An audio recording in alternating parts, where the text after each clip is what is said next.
రవి ప్రకాష్ సిలికానాంధ్ర ఆసుపత్రి Kuchipudi super speciality వైద్య సేవలు పూర్తిగా ఉచితం. ప్రస్తుతం జగన్ శిబిరం వద్దకి ఆళ్ళ అయోధ్యరామిరెడ్డి వచ్చారు. ప్రస్తుతం జగన్ ఆరోగ్యం ఎలా ఉందో తెలుసుకుందాం. సార్, ముఖ్యమంత్రి గారిని కలిసారా? ఆయన ఆరోగ్యం ఎలా ఉంది సార్? యాక్చువల్గా సార్ కొంచెము నిన్న లేట్ నైట్ అయింది కదా, 12:30 గంట అయింది. నేను ఇంకా వెళ్ళలేదు, వెళ్తున్నాను ఇప్పుడు. బట్ 3 స్టిచ్లు పడ్డాయి. యాక్చువల్గా రాత్రి డాక్టర్ గారు చెప్పింది డీప్ కట్ అయింది. సో బట్ ఇప్పుడు వెళ్ళి నేను కలిసిన తర్వాత చెప్తాను. సార్, అంటే ఎందుకు ముఖ్యమంత్రిని ఎందుకు టార్గెట్ చేస్తున్నారని చెప్తున్నారు? 2019లో ఇదే విధంగా దాడి జరిగింది, ఇప్పుడు మరోసారి దాడి జరిగింది అంటే ఏం చెప్తారు సార్? అంటే జగన్ గారిలో ఏంటంటే ప్రజల్లో విపరీతమైన, అసలు ఆయన మీద ఒక విపరీతమైన ప్రేమ అవన్నీ ఉప్పొంగిపోతున్నాయి. అవి చూసి తట్టుకోలేక కుళ్ళుకొని ఇట్లాంటి పిచ్చి పనులు చేస్తున్నారని నేను.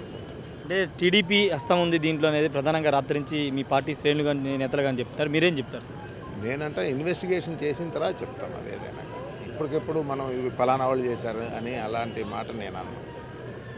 అంటే 2019లో ఇదే విధంగా కోడికత్తి డ్రామా ఆడారు. ఇప్పుడు కోడికత్తి డ్రామా 2.0 అని అచ్చెన్నాయుడు కానీ లేకపోతే టీడీపీ నేతలు ఆరోపణలు చేశారు. ఇట్లాంటి అదే నేను చెప్తున్నాను, పిచ్చి మాటలు మాట్లాడకూడదు అంటున్నాను. నిజంగా జగన్మోహన్ రెడ్డి గారి మనస్తత్వం వేరండి.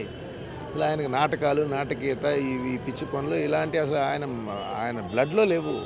ఫస్ట్ అండర్స్టాండ్ చేసుకోవాలి. ఒక్కొక్కళ్ళు ఒక్కొక్క విషయం, దాన్ని మామూలుగా ఇంకొకళ్ళు ఇంత పెద్ద కట్టు కట్టి తలకంతా ఇచ్చేసి ఒక పెద్ద డ్రామా క్రియేట్ చేస్తారు. ఈయన అట్లాంటి వాడు కాదు. సింపుల్గా అక్కడ ఇష్యూ ఏముంది, దాన్ని ఎలా రిజాల్వ్ చేసుకోవాలని దాని మీద వర్క్ చేస్తారు. అంటే అంతమంది సెక్యూరిటీ ఉన్నారు, అంతమంది ప్రజలు ఉన్నారు, ఎందుకంటే ఇది కావాలని పక్క ప్లాన్ ప్రకారం నేను ఎయిర్ గన్ ద్వారానే వచ్చి ఉంటుంది అనేది, లేదా అదొక కంప్లీట్ ఒక ఫోర్స్డ్ ఇన్పుట్ తోటి వచ్చినట్టు కనిపిస్తుంది. Thank you sir. ఖచ్చితంగా ఇది ఒక ప్లాన్డ్గా జరిగిందే అని ఆళ్ళ అయోధ్యరామిరెడ్డి చెబుతున్నారు. ఎందుకంటే ఒక ఫోర్స్డ్గా ఒక ఆయుధంతో ఉపయోగించి దాడి చేసి ఉంటారని ఆళ్ళ అయోధ్యరామిరెడ్డి. ముఖ్యమంత్రి ప్రస్తుతం రెస్ట్ తీసుకుంటున్నారు. మధ్యాహ్నం తర్వాత నేతలను కలిసే అవకాశం ఉంది.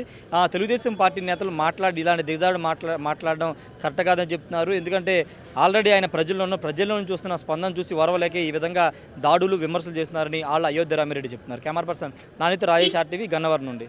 మరిన్ని వీడియోస్ కోసం ఛానల్ ని సబ్స్క్రైబ్ చేయండి. లేటెస్ట్ అప్డేట్స్ కోసం వాట్సాప్ ఛానల్ ని ఫాలో చేయండి. అండ్ లింక్ డిస్క్రిప్షన్ లో ఉంది.